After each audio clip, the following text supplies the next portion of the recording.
early Cretaceous, 110 million years ago.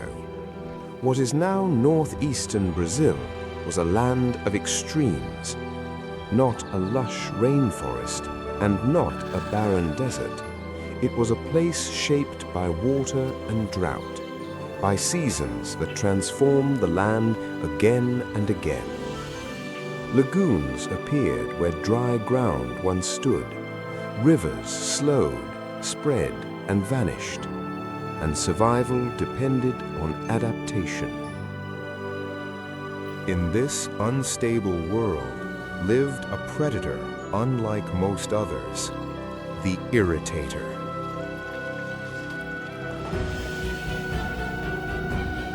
A theropod dinosaur, closely related to the Spinosaurids, but built for a different kind of dominance. Not speed on open plains, not brute force in direct combat, but mastery of the boundary between land and water. Its world was made of shallow lagoons and muddy floodplains, swamps that expanded during seasonal floods, and hardened, cracked ground during dry months. Vegetation clung to the margins. Ferns, low conifers, and early flowering plants thrived where water lingered. Trees were scattered, never forming dense forests. Open spaces dominated the landscape, exposed to intense heat.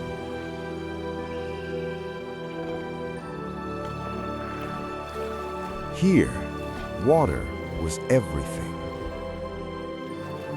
Food,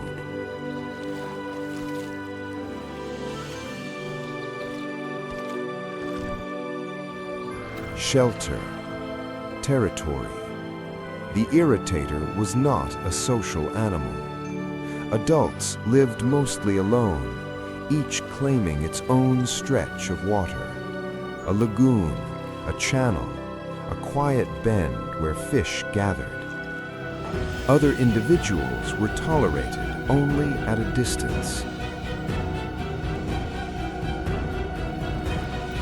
When resources were plentiful, territories could overlap, but there was no cooperation, no pact. Only silent awareness and unspoken boundaries. Its body revealed its purpose. A long, narrow snout, conical teeth designed not to slice, but to grip. A skull built for speed rather than crushing force. The Irritator was a hunter of fish. It waited motionless in shallow water, its body partially submerged, its reflection breaking the surface. Then, in an instant, it struck. A rapid snap of the jaws, a burst of water, and the hunt was over. This was not a predator of long chases. It relied on patience, precision, and the quiet rhythm of the wetlands.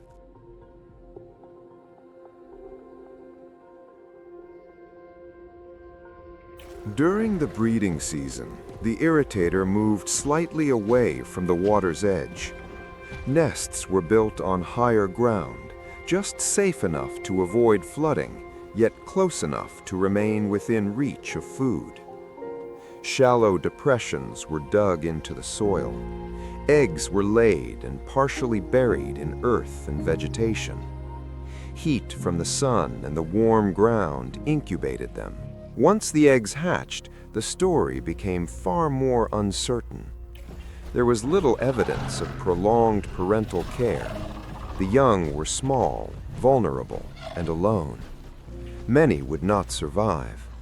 But those that did would grow into specialists, shaped by the same unforgiving environment. The name Irritator may sound aggressive, but its origin is unexpectedly human. When the fossil was first studied, Scientists discovered that parts of its skull had been artificially altered by fossil collectors. This frustration this caused led to its name, a reminder that even ancient creatures carry stories shaped by modern hands.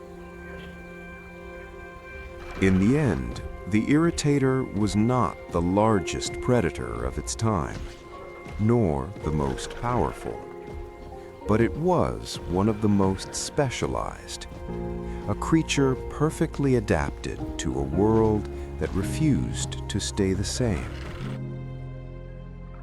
As seasons shifted and waters rose and fell, the Irritator endured, silent, patient, and always watching the surface of the water.